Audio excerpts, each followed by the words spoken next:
Actually आपका काम आसान करने के लिए इस मॉडल ऑक्सिलरी वर्ब को 3 पार्ट्स में डिवाइड किया है। पहले केस में आपको शुड के बारे में बताऊंगा और सेकंड सेक्शन में शुड बी के बारे में बताऊंगा और थर्ड सेक्शन में मैं आपको शुड हैव के बारे में बताऊंगा। शुड का एक्चुअली हिंदी मीनिंग होता है चाहिए, और इसके साथ हम वर्ब की फर्स्ट फॉर्म का इस्तेमाल करते हैं।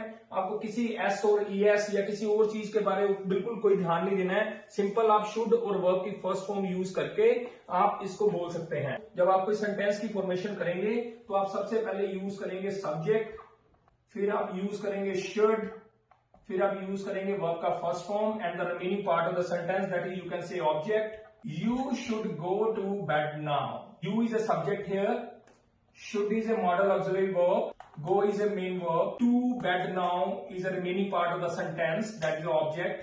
यहाँ पर किसी को रिक्वेस्ट कर रहे हैं, एडवाइस दे रहे हैं, रिकमेंडेशन दे रहे हैं, तब भी आप शुड का इस्तेमाल कर रहे हैं। यहाँ पर आप फर्स्ट सेंटेंस में देखिए जल्दी सोने की सलाह दी गई है, तो you should go to bed now.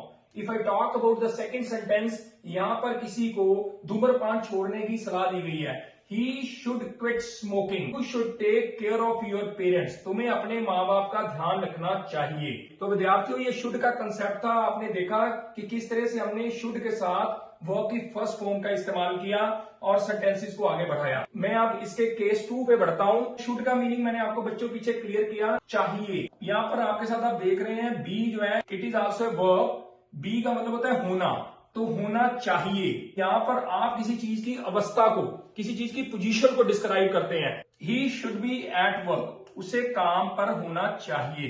Anita should be in the garden, Anita को बाग में होना चाहिए।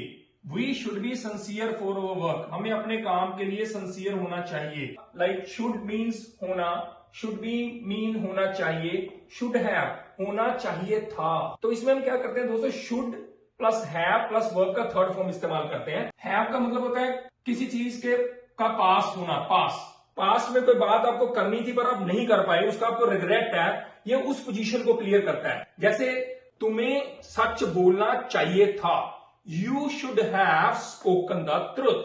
तुम्हें वहां पर समय पर पहुंचना चाहिए था, you should have reach there on time. Geeta को अपने माँ बाप की आज्ञा का पालन करना चाहिए था। ओबे का third form obeyed. Geeta should have obeyed her parents. विद्यार्थियों, एक बार फिर से मैं तीनों चीजों को समअप करता हूं, आप इसको समझने की कोशिश करें। शुड मीन्स चाहिए, शुड बी मीन्स होना चाहिए, शुड हैव मीन होना चाहिए था। यहां पर हम यूज करेंगे subject plus should plus verb का फर्स्ट फॉर्म प्लस ऑब्जेक्ट। इसी तरह अगर आप शुड बी की बात करते हैं तो we are using should plus be, और इसी तरह अगर मैं शुड हैव की बात करता हूं तो we use should plus have plus verb का थर्ड फॉर्म होना चाहिए था। फर्दर आपका कोई भी क्वेश्चन हो तो कमेंट बॉक्स में जरूर लिखिएगा। I will try to make the concept more clear. बार बार बोलने की प्रैक्टिस कीजिए, definitely you will be able to learn that how to use should in the life. Thank you very much.